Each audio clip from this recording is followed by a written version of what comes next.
रघुकुल नंदन कब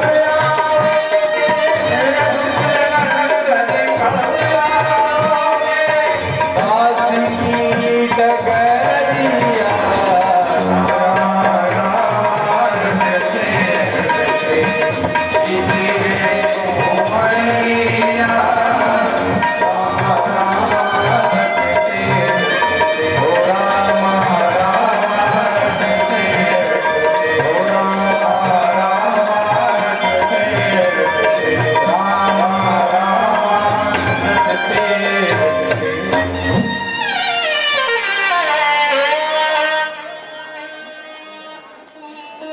सबरी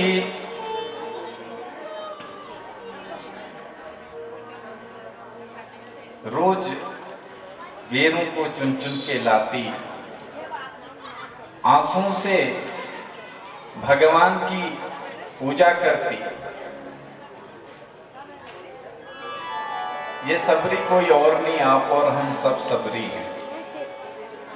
और भगवान तभी हमारे घर में आएंगे जब सबरी की तरह धैर्य, सबरी की तरह भरोसा हो। सबरी देखी राम ग्रह आए, मुनि के बचन समुझी जिय पाए। श्यामल गौर सुंदर गोबाई, श्यामल गौर सुंदर गोबाई, सबरी परी चरण लिपटा। श्याम और गोरे वर्ण के दो आते मंद, मानो जैसे मूर्तिमंद नारायण चल रहे हों। ये दृश्य जब देखा तो सबरी रोती हुई चरणों से लिपट गई। प्रभु, आज मेरा मनोरथ सिद्ध हुआ। प्रेम मगन मुख बचन न आवा। इतनी प्रेम अधीर हो गई सबरी, मुंह से कुछ बोल नहीं पा रही है, रो रही है। पुण्य पुण्य पद बार बार चरणों में गिर रही है और बार बार नमन कर रहे हैं। मेरे प्रभु ने उठाया सबरी को, सादर जल चरण धोए भगवान के, आसन दिया और कंद मूल फल सुरस अति दिए राम कहो आनी। प्रेम सहित प्रभु खाए बारंबार बखान। आहा, जो बेर चुन के ला रखी थी सबरी, पहले चख ले रही है, कहीं खट्टा ना हो, और चख करके भगवान को दे रही है। भगवान बड़े प्रेम से पा रहे हैं और इतने प्रेम अधीर भगवान हो रखे हैं। कह रहे हैं, जब मैं अवतार लेके आया, राम अवतार कृष्ण अवतार, तो दो ही लोग मुझे भोजन करा पाए हैं।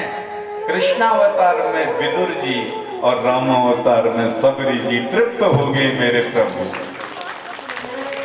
भगवान हमारे 56 भोग के भूखे नहीं हैं। भगवान कहते हैं, मुझे तुम्हारे भोग नहीं चाहिए, तुम्हारे पदार्थों का भूखा नहीं है। भाव का भूखा हूं मैं, भाव ही एक सार है। भाव से जो मुझको भजता, तो भाव से बेड़ा पार। भगवान हमारे भाव के भूखे हैं। आप लोग जब भोजन करते हो, हम लोग भोग कैसे लगाते हैं? रोटी बेलेंगे, एक छोटा सा टुकड़ा निकला, वो आग में को डाल दिया, लेकिन ये कोई भाव नहीं है। आप लोग मंदिर में जाते हो, अक्षत ऐसे ऐसे ऐसे फेंकते हो। हम आपको कहें हम अपने घर में बुलाएं और कहें लो खा लो, और जैसे ही आप थाली लेने के लिए आओ ऐसे ऐसे करके मारे मुंह में, आपको अच्छा लगेगा कि बुरा लगेगा? सच सच बताना है। तो आप लोग अपनी आदतें क्यों नहीं छोड़ते हो? जब भी आते हो ऐसे ऐसे चावल,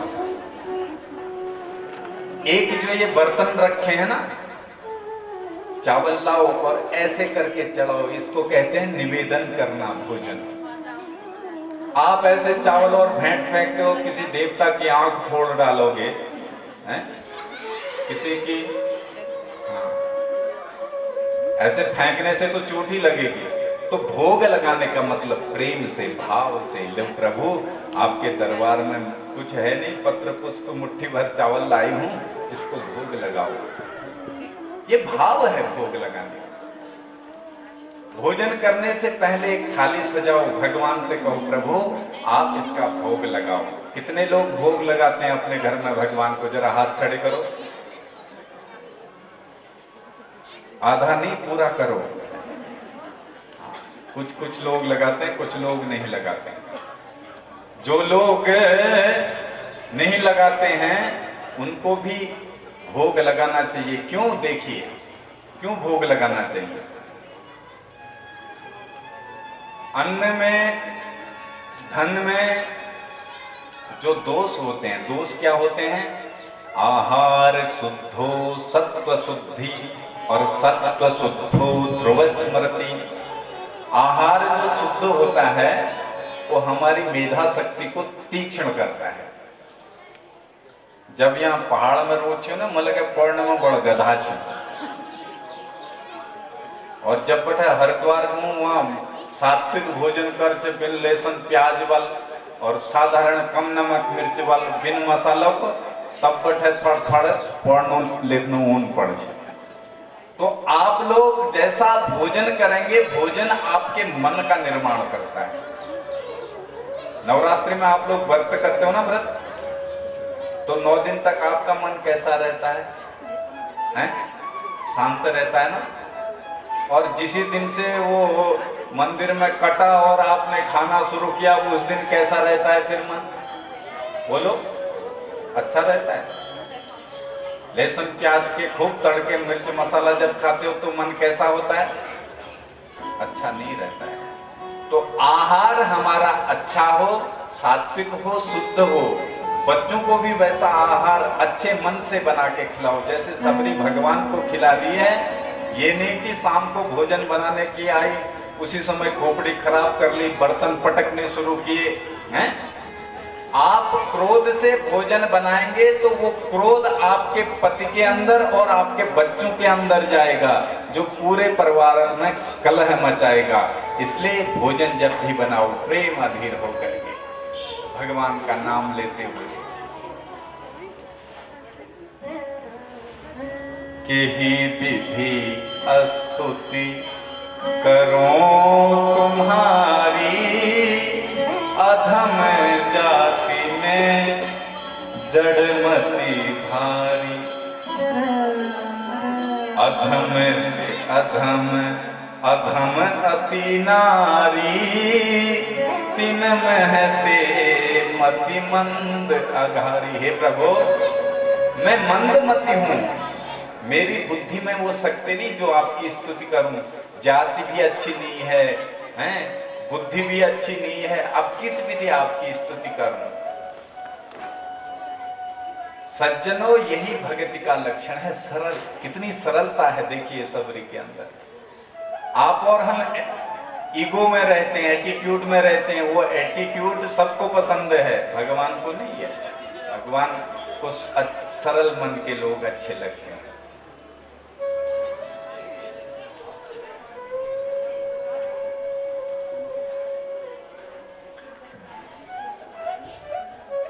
भगत हीन नर सोए ही कैसा, जिसके अंदर भक्ति नहीं है वो नर कैसा है? सुनिए, बिनु जल बारिद देखिए जैसा।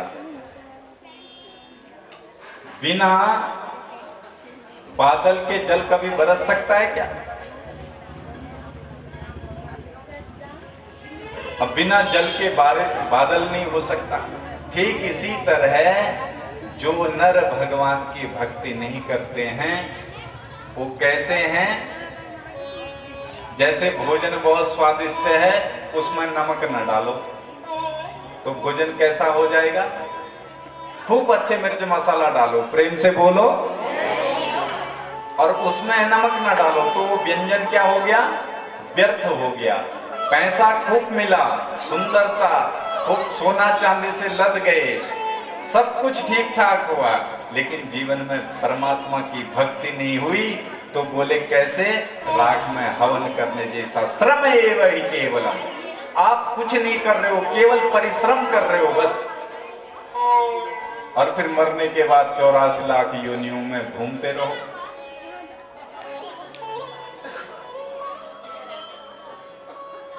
कहे रघुपति, मेरे बाबा लिख रहे हैं और प्रभु कह रहे हैं, क्या कह रहे हैं भेलेनी से?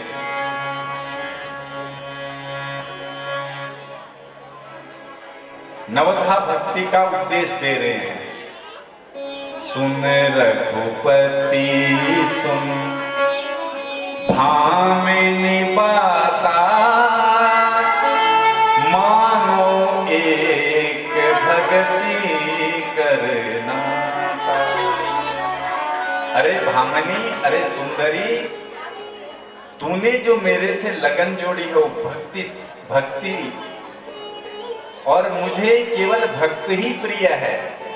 भगवान का तो प्रिय भोजन भात है। भात कैसे बनता है?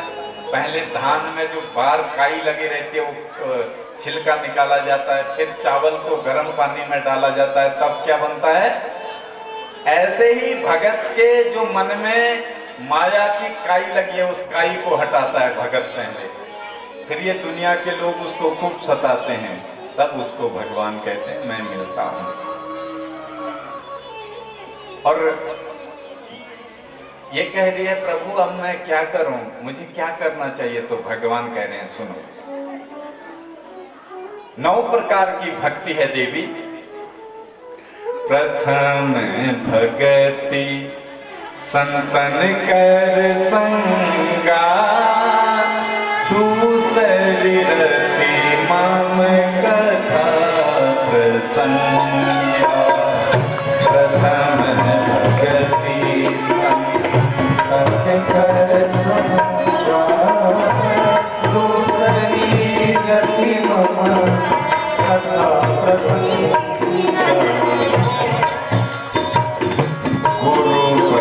पंकज सेवा, तीसरी भक्ति आमा, चौथी भक्ति मम गुण गण, करई कपटी तजिगान। मंत्र जाप दृढ़ विश्वासा, मंत्र जाप मुनि दृढ़ विश्वासा। पंचम भजन सो वेद प्रकाशा, पंचम वेद प्रकाशा। छठम शील विरति बहु कर्मा, छठम शील विरति बहु कर्मा। निरत निरंतर सज्जन कर्मा, निरत निरंतर सज्जन कर्मा। सातव सम मोहि जल जग देखा, सातव सम मोहि मय जग देखा। मोटे संत अधिक कर देखा, मोटे संत अधिक कर देखा। भगवान कह रहे हैं प्रथम भगति संतन कर संगा, प्रेम से बोलो। जो स्वयं नारायण है वो कह रहे हैं पहली भक्ति संतों के साथ करो, क्योंकि संत ही हमारा मार्ग प्रशस्त कर सकते हैं, हमें बता सकते हैं कैसे हमको भजन करना है। दूसरी रति मम कथा प्रसंगा, और दूसरा मेरी कथा से प्रेम हो। कथा फॉर्मेलिटी के लिए नहीं आना चाहिए कथा में, पर चल क्या प्रसाद टाइम हम आप नहीं जानते हैं। कथा सुनने का लाभ है, कथा देखने का नहीं। कई लोग कथा देखने भी आते हैं, टेंट कस लगा रहा, बामन कस्या बैठा रहा, क्या व्यासपीठ कस बना रहा, स्टेज कस बना रहा। उन्हें कथा से कोई मतलब नहीं, उनकी अपनी गप्पें चलती हैं, अपना इधर उधर ताका झांकी चलती, कथा से कोई मतलब नहीं। तो दूसरी रति, पहली भक्ति संतों का संग, दूसरी मेरी कथा से वास्तविक प्रेम हो। गुरु पद पंकज सेवा तीसरी भक्ति अमान, गुरु के चरणों में अनुराग हो, प्रेम हो। गुरु की बातों का इस कान से सुने इस कान से निकाल दें, ऐसा ना हो, उन बातों का अनुसरण करें। पांचवी भक्ति मंत्र जाप दृढ़ विश्वास। आचार्य माम भी जानियात, भगवान कहते हैं आचार्य मेरा स्वरूप है। कौन सा आचार्य? बोले वेदज्ञ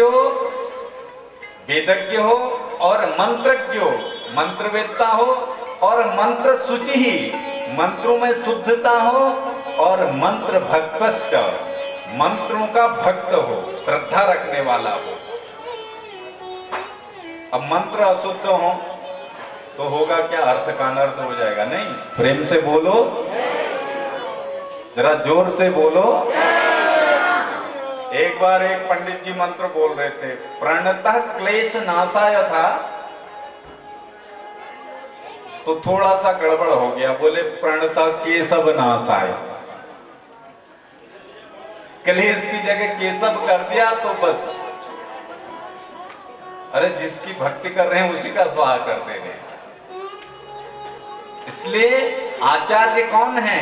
बोले जो वेदज्ञ है, जो मंत्रों को जानने वाला है, मंत्र भक्त है, विमत्सर है, वो आचार्य है। ऐसे आचार्य को ही गुरु बनाना चाहिए, जो हमारे शास्त्रों को जाने, खल प्रवचन करने, गुरु बना लेने और चलना बाद में 10-15 साल बाद गुरु जी जेल पूज गया हैं, फिर माथा पटका, गुड़ गोबर हो गया। जहां चीटियां, गुड़ में चीटियां लगती है ना, उस गुड़ को साफ कर। ऐसे गुड़ को मत बनाओ। गुरु कैसा हो?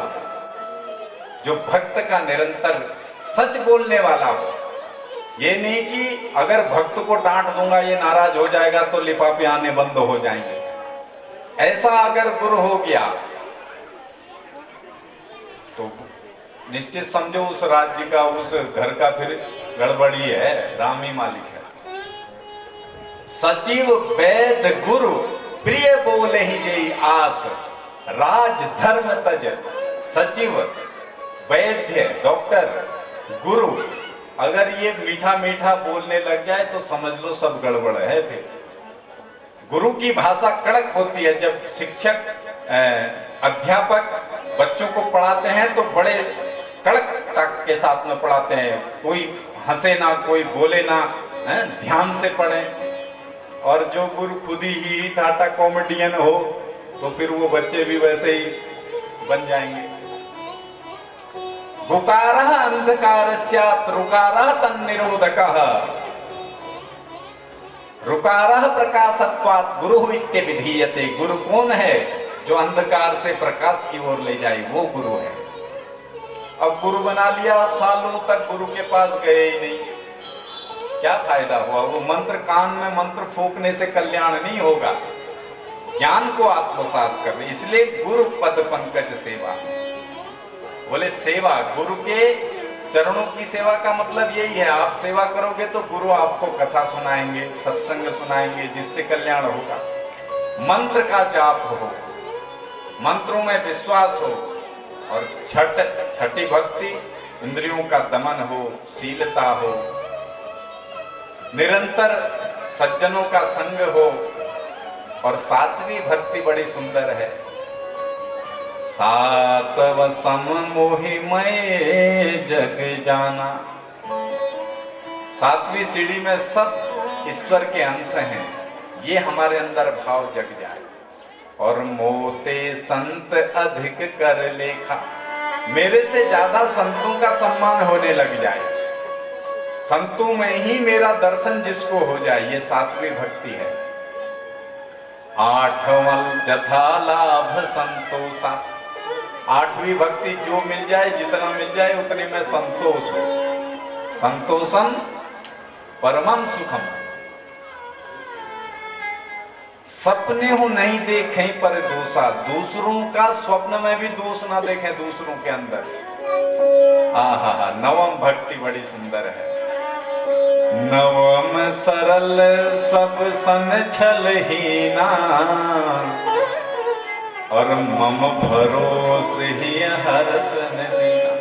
प्रेम से बोलो, सरलता सबसे बड़ी भक्ति है। प्रायः हर कथा में हम इस दृष्टांत को सुनाते हैं कि सरलता क्या है। देखते हैं, एक गांव का एक लड़का था और खूब खाता था, खाने का बड़ा शौकीन था, लेकिन सीधा बहुत था।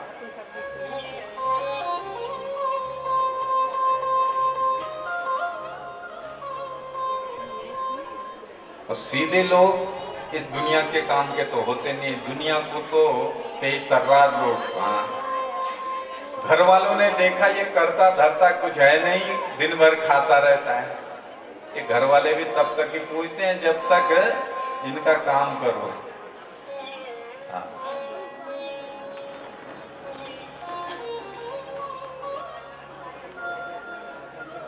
घर वालों ने घर से निकाल दिया, चल भाग, किसी काम का नहीं, काम का नहीं, धाम का नहीं, काम का नहीं, धाम का, दुश्मन अनाज का, खाता रहता है बस। घर वालों ने भगा दिया। अब ये दूर इसको एक आश्रम दिखा, वहां बड़े मोटे तगड़े लोगों को बाहर निकलते देखा। इसने कहा ये जगह ठीक है, लगता है ये सब खाते पीते लोग हैं, क्या पता यहाँ जगह मिल जाए। तो वहां गया, इतने में दो चार हट्टे तगड़े और गुरुजी के चेले गुरुजी को प्रणाम कर रहे थे। गुरुजी प्रणाम। तो ये भी भागा भागा गया, गुरुजी हमको भी चेला बना लो।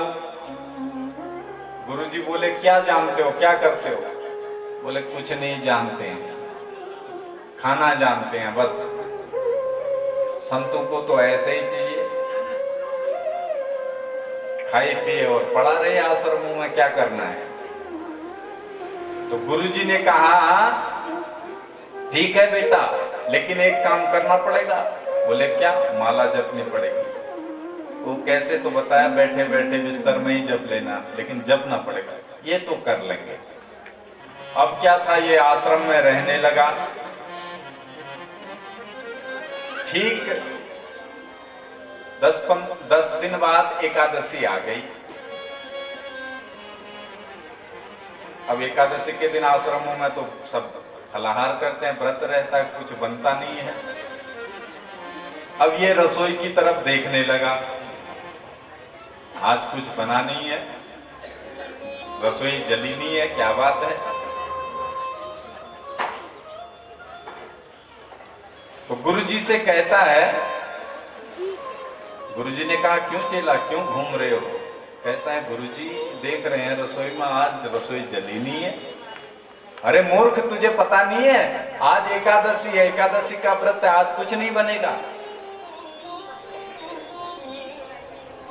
तो इसका मुंह बड़ा छोटा हो गया। गुरुजी ने कहा एक दिन भी भूखे नहीं रह सकते हो? बोला गुरुजी रह तो लेंगे, अगर एकादशी का हमने व्रत रख लिया तो फिर द्वादशी देख नहीं पाएंगे, बिना भोजन के जी नहीं सकते हैं। जी ने कहा अच्छा भाई देख, आश्रम में तो कुछ बनेगा नहीं, अगर तू बना सकता है तो तेरे को सामान मिल जाएगा, तू यमुना किनारे गंगा किनारे जाके बना लेगा। तो कहता है गुरुजी मरता क्या नहीं करता, सब कर लेंगे। तो गुरुजी ने 4-5 सेर आटा दे दिया, सब्जी दे दी, नमक दे दिया, मिर्च मसाला सब बांट दिया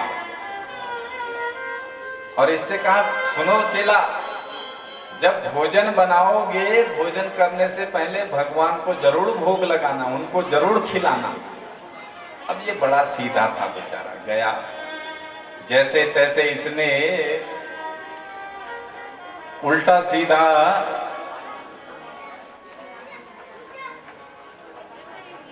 रोटी सब्जी सब बनाई।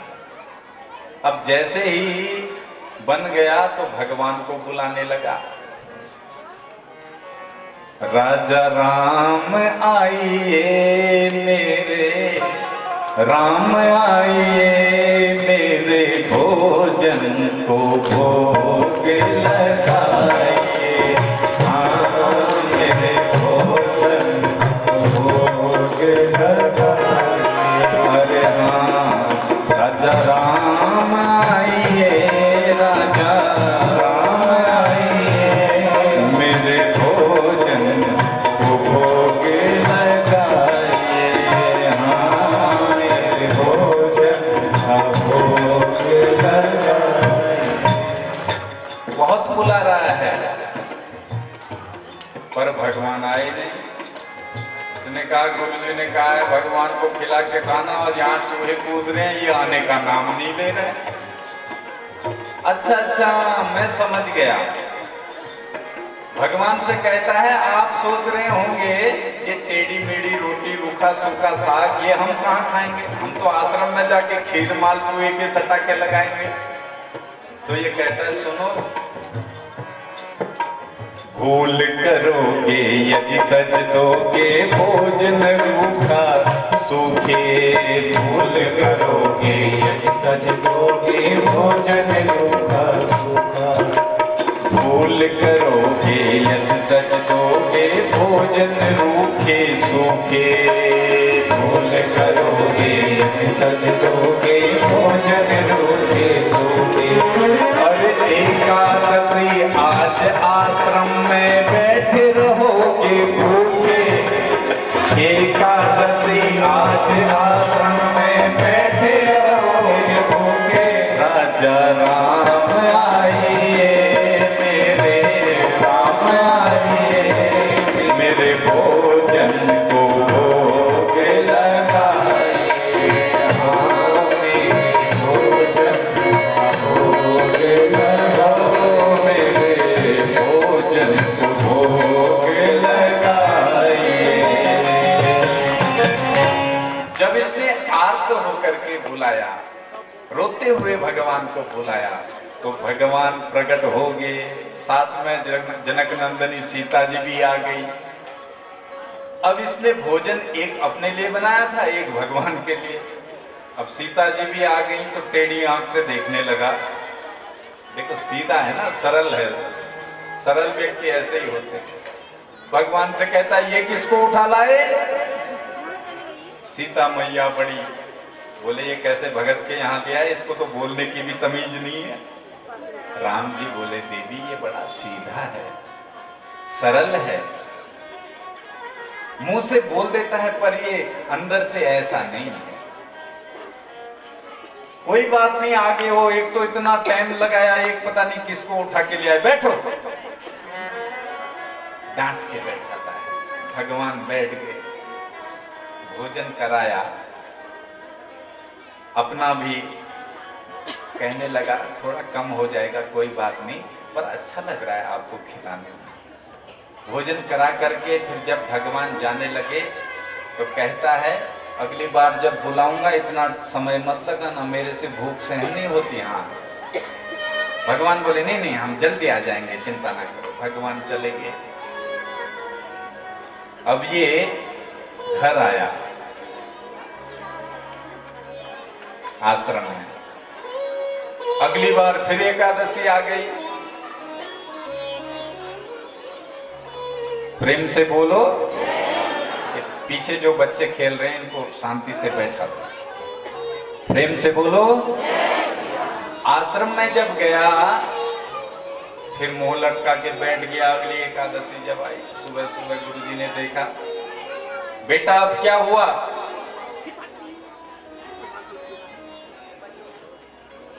क्या बताएं गुरुजी, भगवान ज्यादा खा रहे हैं। अब गुरुजी को लगा खाने में माहिर तो ये है, लगता है इसके लिए कम पड़ रहा है। तो गुरुजी ने कोई बात नहीं, 8 सेर आटा कर दिया, सब्जी नमक मिर्च सब बढ़ा के दे दिया, जाओ। अब ये वहां गया, भोजन इसने बनाया, बुलाने लगा भगवान, सीता राम आइए, राजा राम आइए, मेरे भोजन को भोग लगाइए, मेरे भोजन भोग लगाइए। सीता राम आइए, राजा राम आइए, मेरे भोजन को भोग लगाइए, हाँ मेरे भोजन भोग लगाइए। अब की बार जब इसने बुलाया तो दक्षिणे लक्ष्मणो यस्य वामे च जनकात्मजा। इनके दाहिनी ओर लक्ष्मण जी और बाईं ओर सीता जी। अब टेढ़ी आंख से देखने लगा। एक को बुलाया था तो 2 आए, अब 2 को बुलाया तो ये 3 आ गए। अब ये किसको उठा के ले आए? लक्ष्मण जी एकदम क्रोधित हो गए, ये कैसे भक्त के यहाँ लाए? राम जी कहते हैं भैया ये हमारे छोटे भैया हैं। अरे हमने भगवान का ठेका लिया है कि भगवान की पूरी खानदान का ले लिया। अब मैंने भोजन 3 लोगों का बनाया, एक अपना 2 इनका, अब ये चौथे आ गए। बैठो, कोई बात नहीं, अब थोड़ा कम होगा और क्या होगा, क्या करें। लक्ष्मण जी को समझाया राम जी ने, ये सीधा है, अंदर से सरल है, बैठो। अब भोजन जब पाने लगे, गदगद होकर के भोजन करा रहा है, अपना भी भोजन पाया। और जब भगवान जाने लगे तो पैर पकड़ लिया, भगवान सच सच बताओ अगली बार कितने आओगे? भगवान ने कहा आ जाएंगे, कोई बात नहीं, चिंता न करो। भगवान चले गए, ये आया आश्रम में। फिर एकादशी आई तो अब फिर अधीर होकर के बैठा है। गुरुजी ने कहा चेला क्या हुआ? कहता है क्या बताएं गुरुजी, आपने कितने सारे भगवान मेरे पीछे लगा दिए, भोजन और कम हो गया? बोले हाँ। अब तो गुरुजी को शक हो गया। गुरुजी ने कहा इतना तो ये खाएगा नहीं, या तो ये राशन को बेच दे रहा है, कुछ न कुछ दाल में काला है, देखना पड़ेगा। गुरुजी ने कहा कोई बात नहीं, 12 सेर आटा दे दिया, नमक मिर्च सब्जी सब बड़ा चढ़ा करके दे दी।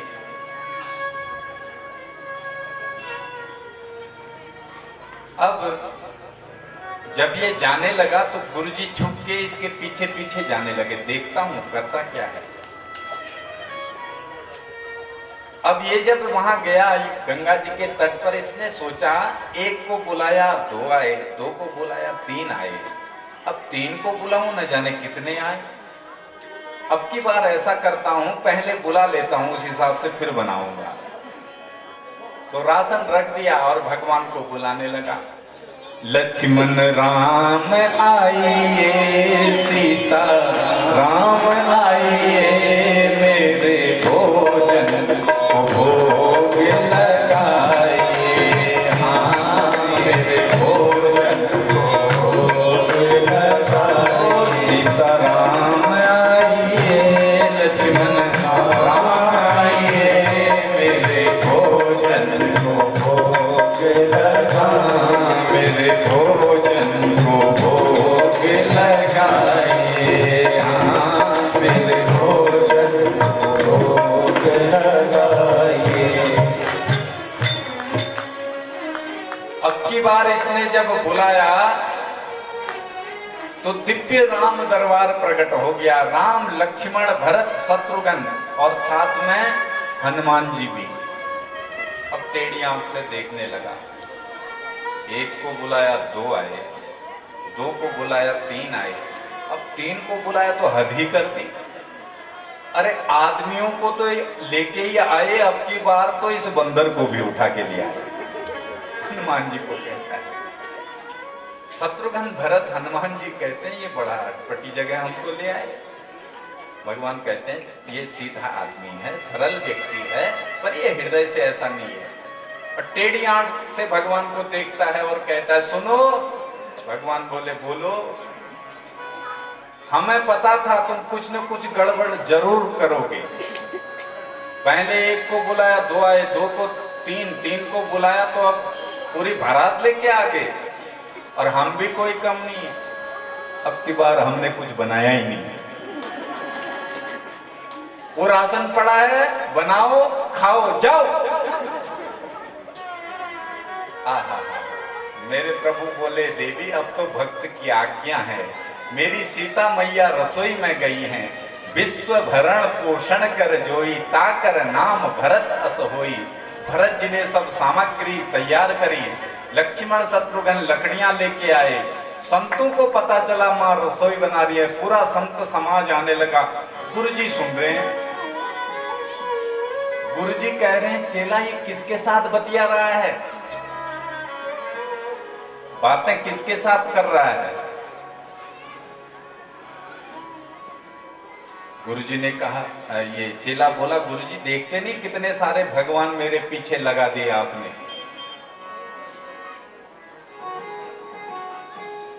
बोले भगवान कहाँ हैं? अरे गुरुजी आपको दिख नहीं रहे हैं। गुरुजी बोले मेरे को तो नहीं दिख रहे हैं। तो ये मुड़ के भगवान की ओर देखता, कहता है सुनो आप मेरे गुरुजी को क्यों नहीं दिखाई दे रहे हो? भगवान बोले उनको नहीं दिखाई देंगे। अरे क्यों? मेरे गुरुजी तो बहुत अच्छे कथावाचक हैं, ज्योतिष जानते हैं, पुराणों को जानते हैं। मैं तो खाली अनपढ़ मूर्ख हूं, मेरे गुरुजी तो बहुत विद्वान हैं। भगवान कहते हैं तुम्हारे गुरुजी विद्वान भी हैं, ज्योतिषाचार्य भी हैं, कथावाचक भी हैं, पर तुम्हारे गुरुजी तुम्हारे जैसे सरल नहीं है, इसलिए उनको नहीं दिखेंगे। नवम सरल सब सन छलहीना, तुम्हारे जैसे निष्कपट छलहीन तुम्हारे गुरुजी नहीं है। चेला बोला गुरुजी भगवान कह रहे हैं कि तुम्हारे गुरुजी विद्वान हैं, तुम्हारे जैसे सरल नहीं है, इसलिए उनको नहीं दिखेंगे। धड़ाम से गुरु पृथ्वी पे गिरे, रोने लगे। मैंने बहुत कथाएं करी, बहुत लोगों के यहाँ अनुष्ठान करे, लेकिन मेरे अंदर सरलता नहीं आई। गुरु की आंख में आंसू देखकर चेला रुक नहीं पाया। चेला रोकते हुए भगवान से कहता है प्रभु ये भोजन नहीं, आप मेरा सिर काट लो।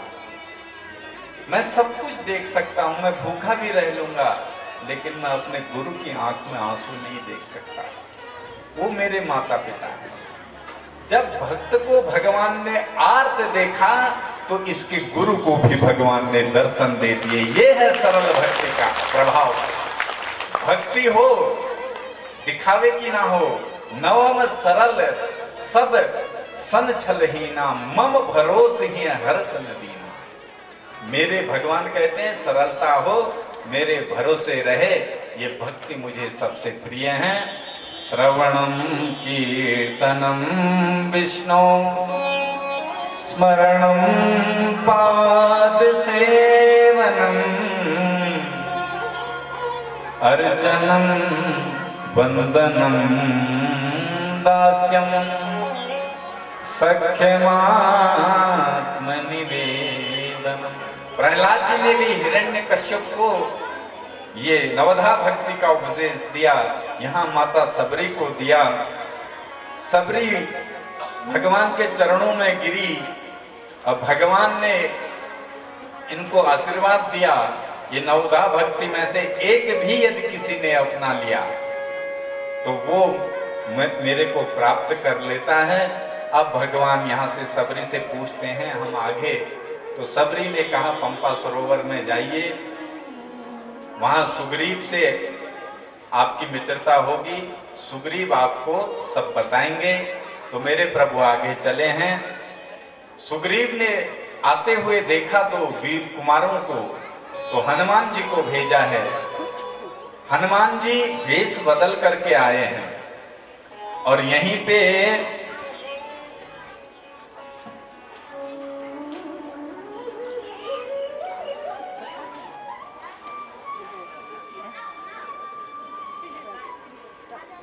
संत, भगवंत और जीव का इस कथा से संबंध है। सुग्रीव जीव है, आप और हम भी सब सुग्रीव स्वरूपी जीव हैं। हनुमान जी संत हैं और राम भगवंत हैं। वेश बदल धरि बट रूप देखूं ते जाई, कहे सु जान जी सैन बुझाई। सुग्रीव कहते हैं हनुमान जी से, आप जाओ वेश बदल के, पठिए बाली हो ही मन मैला, भागो तुरंत तजो यह सैला। अगर बाली ने मुझे मारने के लिए इन्हें भेजा होगा तो वहीं से आवाज दे देना, इस सैल को छोड़ के भाग जाऊंगा। तो हनुमान जी आए हैं ब्राह्मण का वेश बना करके और कहते हैं, को तुम श्यामल गौरे शरीरा, छत्री रूप फिरहूं बन वीरा। कठिन भूमि कोमल पदगामी, कवन हेतु विचरो बन स्वामी।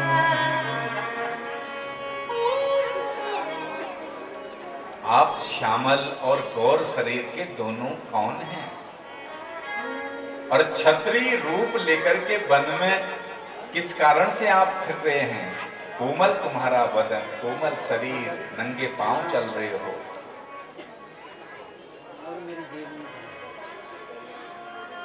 तब भगवान ने बताया, सारा प्रयोजन बताया। जैसे ही पता चला कि ये अवध नरेश दशरथ के लाल हैं, तो प्रभु पहचान पर्यो गही चरना, भगवान को पहचान गए और चरणों में गिर करके कहा, प्रभु मैं स्वयं केसरी नंदन, मुझे सुग्रीव ने भेजा है। प्रभु सुग्रीव आपकी प्रतीक्षा कर रहा है। और अपना स्वरूप जब दिखाया तब भगवान ने इन्हें गले से लगाया, अपने कांधे में बिठा करके सीधे ऋषिमुख पर्वत पर भगवान को ले गए। संत ही भगवान से हमको मिला सकते हैं।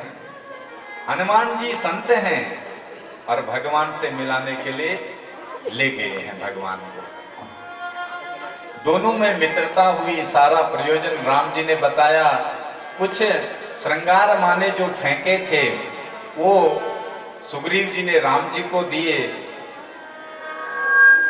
और सुग्रीव कहता है, प्रभु मेरे पे बड़ा अनुग्रह किया आपने, जो आप स्वयं चल करके आए हैं।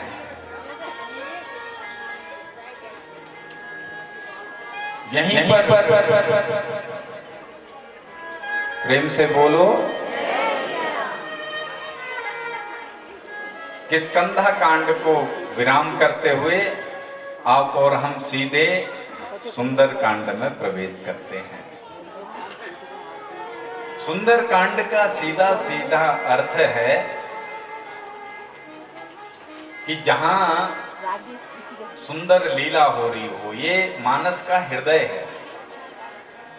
इधर भगवान ने बाली को समाप्त किया, सुग्रीव का राज्याभिषेक हुआ और सीता की खोज के लिए वानर सेना को आदेश दिया कि 1 मास के अंदर यदि सीता की खोज नहीं लेके आए तो फिर यहाँ आना। अब सब समुद्र के किनारे पहुंच गए हैं दक्षिण दिशा की ओर। हनुमान जी संध्या के लिए बैठे और ध्यान मग्न हो गए, भूल गए। तो सब वानर आपस में चर्चा कर रहे हैं कि भैया इस समुद्र को कौन पार करेगा।